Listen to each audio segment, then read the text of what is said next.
جوتے پہن کر نماز جنازہ پڑھنا کیسا ہے؟ جوتے پہن کر نماز جنازہ یا نماز پڑھنے والوں پہلے حضور اکرم صلی اللہ علیہ وسلم کا فرمان مبارک ضرور سن لو۔ بسم اللہ الرحمن الرحیم۔ السلام علیکم ورحمۃ اللہ وبرکاتہ۔ محترم ناظرین، پیارے دوستو، حدیث بخاری شریف کی ایک روایت میں ہے کہ ایک مرتبہ حضور اقدس صلی اللہ علیہ وسلم نے اپنے دونوں ہاتھ مبارک دعا کے لیے اٹھائے اور فرمایا، اے میرے پروردگار، میری امت، اور رونے لگ پڑے۔ تو اللہ تبارک و تعالیٰ نے فرمایا، اے جبرائیل، محمد صلی اللہ علیہ وسلم کے پاس جاؤ، اور تیرا رب خوب جانتا ہے، لیکن ان سے پوچھو آپ کیوں رو رہے ہیں۔ حضرت جبرائیل علیہ السلام سرکار مدینہ صلی اللہ علیہ وسلم کے پاس آئے اور عرض کیا۔ آپ نے اپنا حال بیان فرمایا۔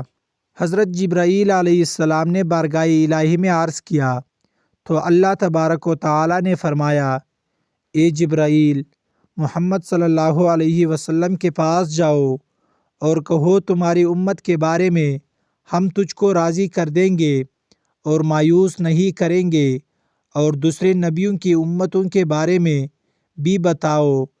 حضرت جبرائیل علیہ السلام رسول کریم صلی اللہ علیہ وسلم کے بارگاہ میں حاضر ہوئی اور پچھلے انبیاء کا تذکرہ کرنے لگے۔ یا رسول اللہ صلی اللہ علیہ وسلم، میں نے فلان نبی کی امت کو جہنم میں دیکھا ہے، فلان نبی کی امت کو دوزخ میں دیکھا ہے۔ حضرت جبرائیل علیہ السلام تیزی کے ساتھ ہر نبی کا تذکرہ کرتے چلے گئے اور کوئی جھجک محسوس نہ ہوئی، لیکن حضرت عیسیٰ علیہ السلام کی امت کا تذکرہ کرنے کے بعد یکایک حضرت جبرائیل علیہ السلام کی زبان رک جاتی ہے، اسی لیے کہ حضرت جبرائیل علیہ السلام جانتے تھے کہ رحمت عالم صلی اللہ علیہ وسلم کو اپنی امت سے بے پناہ محبت ہے۔ اگر امت رسول اللہ صلی اللہ علیہ وسلم کو جہنم میں دیکھنے کا ذکر کروں گا تو حضور اقدس صلی اللہ علیہ وسلم پریشان حال ہو جائیں گے، اس لیے اب جبرائیل علیہ السلام کی زبان پر خاموشی کا تالا لگ جاتا ہے۔ مگر جبرائیل علیہ السلام کی اچانک خاموشی سے سرکار دو عالم صلی اللہ علیہ وسلم بے چین ہو کر فرمایا کہ جبرائیل، یہ تو بتاؤ کہیں تم نے میری امت کو جہنم میں تو نہیں دیکھا؟ حضرت جبرائیل علیہ السلام جواب دیتے دیتے رک گئے۔ سرکار دو عالم صلی اللہ علیہ وسلم بے چین ہو کر فرماتے ہیں، جبرائیل جلد بتاؤ، کیا تم نے میرے امت کو بھی جہنم میں تو نہیں دیکھا؟ اب مجبوراً حضرت جبرائیل علیہ السلام نے عرض کیا، یا رسول اللہ صلی اللہ علیہ وسلم، آپ کی امت کو بھی جہنم میں دیکھا ہے، بس اتنا سننا تھا کہ حضور اقدس صلی اللہ علیہ وسلم کا چین سکون جاتا رہا اور بے چینی بے قراری پیدا ہو گئی۔ ادھر جبرائیل امین علیہ السلام نے اجازت چاہی اور منزل سدرہ کی جانب پرواز کر گئے، اور حضور صلی اللہ علیہ وسلم نے کاشانہ نبوت کو چھوڑ دیا۔ لوگوں کی نگاہوں سے چھپ کر غیر آبادی میں پہاڑ کی غار میں پہنچ کر اپنی پیشانی کو فرش زمین پر رکھ کر بلک بلک کر رونے لگے، جس میں نبوت سے آنکھوں کی برسات ہونے لگی اور زبان مبارک سے رب حبلی امتی، رب حبلی امتی کی صدا جاری ہو گئی۔ ادھر حضور کے صحابہ کا عجیب عالم ہو گیا، سرکار کو نہ پا کر بیتاب ہونے لگے، ادھر ادھر ڈھونڈنا شروع کر دیا۔ حجرہ عائشہ صدیقہ رضی اللہ تعالی عنہا میں دیکھا، مسجد نبوی میں دیکھا، مدینہ کے ایک گلی میں دیکھا، مگر صحابہ کرام کو کہیں پتہ نہ چلا۔ مدینہ میں ایک کہرام مچ گیا، مرد عورت بوڑھے بچے سب بے قرار ہو گئے، لوگوں نے کھانا پینا چھوڑ دیا، گھروں میں چولہے جلنا بند ہو گئے۔ صحابہ کرام رضوان اللہ علیہم اجمعین کا یہ عالم ہوا تو اہل بیت حسنین کریمین کا کیا حال ہوا ہوگا۔ صحابہ کرام بے چینی کے ساتھ تلاش میں سرگردہ تھے، مگر آقا کریم صلی اللہ علیہ وسلم کا کہیں پر کچھ پتہ نہیں چلا۔ 3 دن 3 راتیں گزر گئی، زلف امرین اور چہرہ الضحیٰ کی زیارت نہ ہو سکی اور نہ کہیں پتہ چلا۔ اب آبادی کو چھوڑ کر غیر آبادی میں تلاش شروع ہو گئی۔ ایک چرواہے سے ملاقات ہوئی، اس سے پوچھا گیا کہ کہیں تم نے ہمارے آقا صلی اللہ علیہ وسلم کو نہیں دیکھا؟ تو اس طرف چرواہے نے کہا، نہیں، میں نے تو اس ویرانی میں کسی شخص کو نہیں دیکھا، مگر ایک بات ضرور ہے، اس سے میں خود بے چین اور بڑا پریشان ہوں۔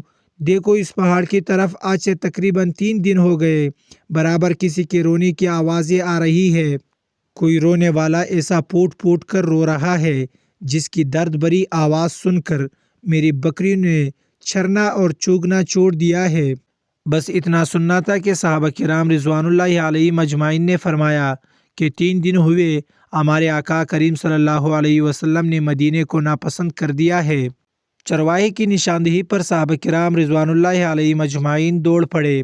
دیکھا تو ایک پہاڑ کے اندر پیشانی انور فرش خاک پر رکھے ہوئے سجدے میں رب حبل امتی کی صدائے بلند کر رہی ہے۔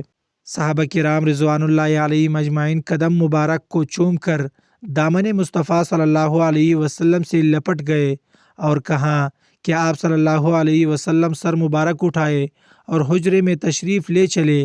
شہر مدینہ ویران ہو گیا ہے۔ شمع رسالت کے پروانے رو رو کر بے حال ہو گئے۔ مدینے میں واویلا چھا گیا، لوگوں نے کھانا پینا چھوڑ دیا اور اہل بیت بہت پریشان ہے، مگر رحمت عالم صلی اللہ علیہ وسلم دنیا و ما فیہا سے بے نیاز ہو کر امت کے غم میں راز و قطار رو رہے ہیں اور دعائے مغفرت میں مصروف ہے۔ جب صحابہ کرام رضوان اللہ علیہ مجمعین تمام تر کوششیں کر کے ناکام ہو گئے تو صحابہ کرام رضوان اللہ علیہ مجمعین خاتون جنت حضرت فاطمہ الزہرا کی بارگاہ میں حاضر ہوئے اور عرض کیا گیا، اے خاتون جنت، ہم نے سرکار مدینہ کا پتہ لگا لیا ہے، وہ فلاں پہاڑ میں ہے اور آپ امت کے غم میں رو رہے ہیں، لیکن تمام تر کوششوں کے باوجود سرکار دو عالم صلی اللہ علیہ وسلم سجدے سے سر انور نہیں اٹھا رہے۔ خدا را تشریف لے چلے، ممکن ہے کہ آپ کی وجہ سے سرکار دو عالم صلی اللہ علیہ وسلم سر مبارک اٹھا لے اور ہماری بے قرار دنیا کو اطمینان حاصل ہو جائے۔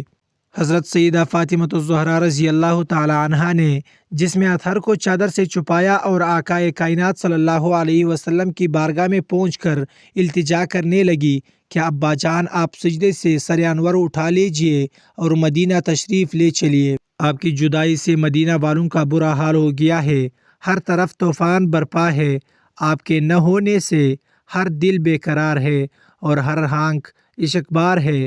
حسنین کریمین آپ کی شفقت نہ پا کر تڑپ رہے ہیں، لیکن آپ بار بار رب حبل امتی کی صدائے بلند کر رہے ہیں اور سجدے سے سر مبارک نہ اٹھایا۔ بالآخر سیدہ فاطمہ الزہرا رضی اللہ تعالی عنہا نے اپنی پیشانی مبارک سے مل کر عرض کیا، ابا جان، دامن صبر چوٹنے والا ہے، اب تو سر اقدس صلی اللہ علیہ وسلم اٹھائیے، ورنہ فاطمہ قیامت تک ایسا سجدے کرے گی کہ سر نہیں اٹھائے گی۔ تب جا کر سید عالم حضور صلی اللہ علیہ وسلم نے سجدے سے سر مبارک اٹھایا اور فرمایا، اے فاطمہ، تم ضد نہ کرتی تو جب تک پروردگار عالم سے اپنی امت کی شفاعت و مغفرت نہ کر لیتا، سجدے سے سر نہ اٹھاتا۔ حضرت انس بن مالک رضی اللہ تعالیٰ عنہ روایت کرتے ہیں، حضور اقدس صلی اللہ علیہ وسلم کے زمانے میں ایک یہودی عالم تھا، اس کا نام جلبیب تھا۔ اس کا ایک لڑکا حسن و جمال میں یکتا تھا، جو کمال سیرت سے مزین اور بڑا خلیق تھا۔ اتفاق سے اس نے اپنے والد کے خزانے میں ایک ڈبیا دیکھی جو سرخ موتیوں سے بنی ہوئی تھی اور اس پر مشق کی ایک مہر لگی ہوئی تھی تاکہ کوئی شخص اسے کھول نہ سکے اور اندر دیکھ نہ سکے۔ لڑکے نے اس ڈبے کو دیکھا تو بڑا غضبناک ہوا اور غصہ ہو کر باہر نکلا اور اپنے بابا سے یہ نہ کھولنے کی وجہ پوچھی اور کہنے لگا، ایک عرصہ ہو گیا ہے آپ نے کوئی چیز مجھ سے پوشیدہ نہیں رکھی، مگر یہ ڈبی ہمیشہ بند رکھی ہے، کیونکہ آپ کی میرے ساتھ شفقت و محبت بہت زیادہ ہے۔ باپ نے بتایا، بیٹا، اس میں نہ کوئی ہیرے جواہرات ہے اور نہ ہی خزانہ، اس میں چند اوراق ہے۔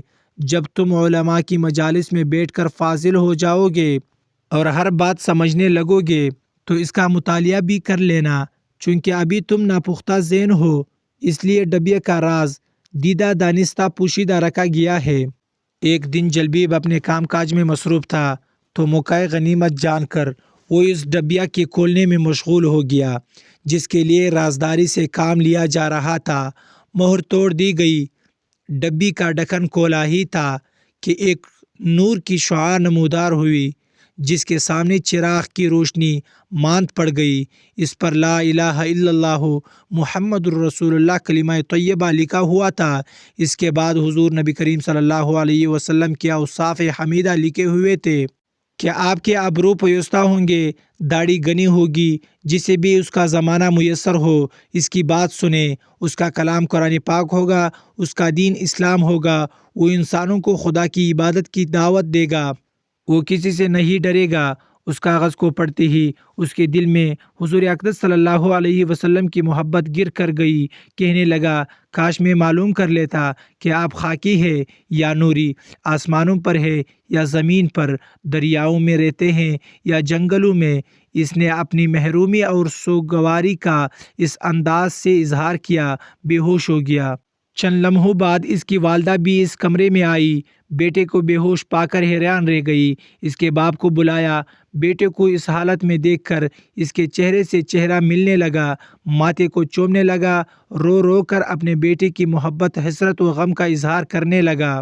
جب جوان لڑکا ہوش میں آیا، والدین کو اپنے سرہانے غمزدہ اور پریشان پایا، مگر غصے میں آ کر کہنے لگا، اے والد محترم، تم میرے آنکھوں کی روشنی نہیں دیکھتے اور بڑھاپے کے باوجود اس رحمت الہی سے محفوظ نہیں ہوئے۔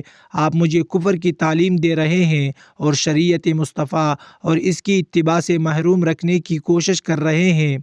باپ یہ باتیں سنتے ہی غصے میں پاگل ہو گیا، لڑکے کے بالوں کو پکڑا اور زمین پر دے مارا اور زور زور سے مارنے لگا۔ جب اس کا ظلم حد سے بڑھ گیا تو حی بن اخطب اس کی سفارش کے لیے آئے۔ انہوں نے دیکھا کہ باپ بیٹے کو ایذا دینے میں پاگل ہو گیا ہے۔ انہوں نے اس سے زبردستی منع کیا، مگر وہ کسی حال میں بچے کو سزا دینے سے نہ رک رہا تھا۔ لوگوں نے اس سے پوچھا، آخر تمہارے بچے کا قصور کیا ہے؟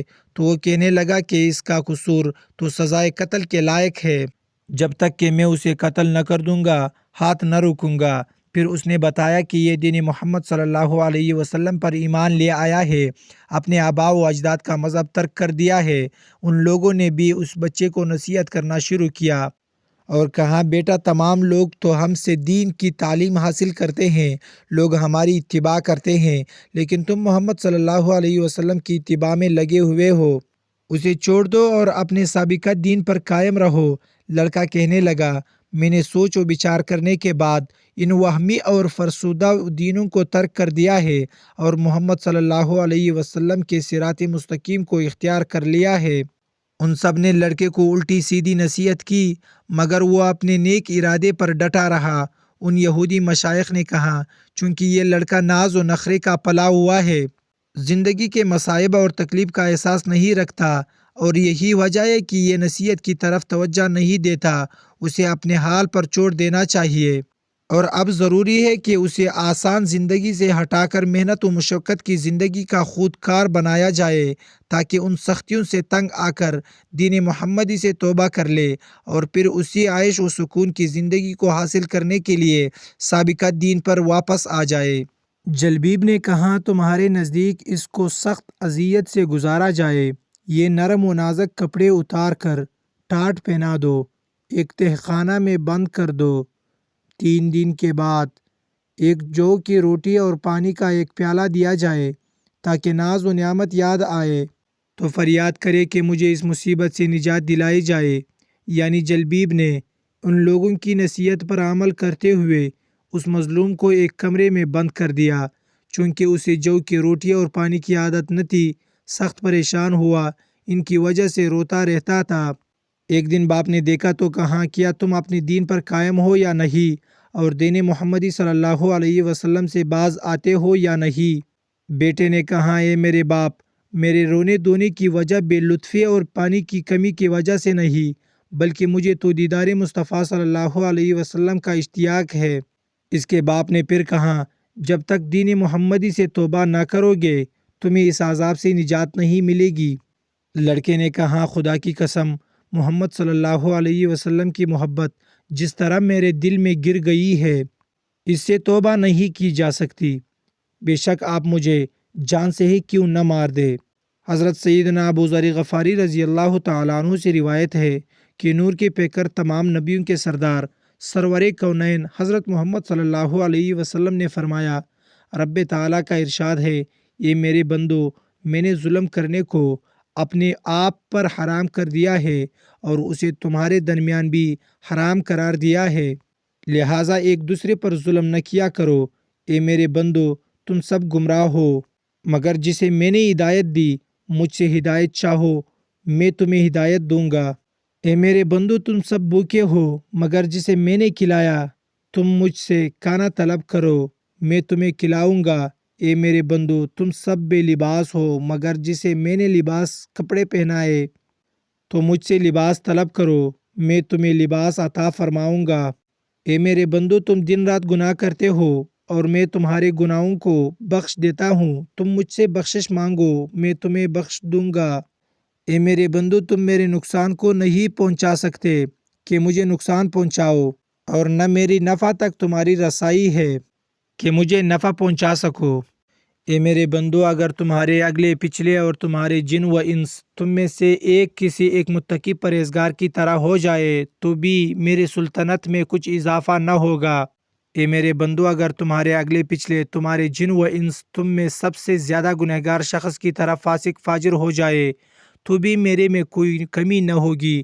اے میرے بندو اگر تمہارے اگلے پچھلے انس و جن کسی ایک مکان میں یکجا ہو کر مجھ سے سوال کرے اور میں ہر انسان کا پورا سوال فرما دوں گا تو وہ بھی میرے خزانے میں کچھ کمی نہ آئے گی مگر اتنی کہ جیسے کسی سوئی کو سمندر میں ڈال دیا جائے تو وہ جتنی کمی کرتی ہے۔ اے میرے بندو یہ تمہارے اعمال ہے جنہیں میں اشعار کرتا ہوں، میں تمہیں ان کا پورا اجر عطا فرماؤں گا، لہٰذا جتنا ہو سکے تم اللہ عز و جل کا شکر ادا کرو، اللہ تعالیٰ تمہیں اور زیادہ دے گا۔ ناظرین اب بات کرتے ہیں کہ جوتوں کے ساتھ نماز جنازہ یا نماز پڑھنا کیسا ہے۔ سیدہ عائشہ رضی اللہ تعالی عنہ سے روایت ہے کہ نبی کریم صلی اللہ علیہ وسلم جوتوں میں نماز پڑھتے تھے، یعنی جوتے پہن کر نماز پڑھی جا سکتی ہے، لیکن جو اس دور کے جوتے تھے نا وہ آج بھی ہمارے عرب کے بدو پہنتے ہیں۔ وہ نیچے سے بالکل سٹیٹ سیدھے پلین، کوئی سوراخ نہیں ہوتا، اگر اس پہ گندگی لگ بھی جاتی تھی تو آپ کا فرمان ہے جب تم نماز پڑھنے آؤ اپنے جوتوں کو دیکھ لو، کچھ لگا ہوا ہو تو مٹی پہ رگڑ لو، وہ گندگی اتر جائے گی۔ اگر کسی کے پاس ایسا جوتا ہے جو نیچے سے پلین ہے، بالکل صاف ہے، اور اس کو مٹی پہ رگڑ کے وہ صفائی کر چکا ہے تو ٹھیک ہے۔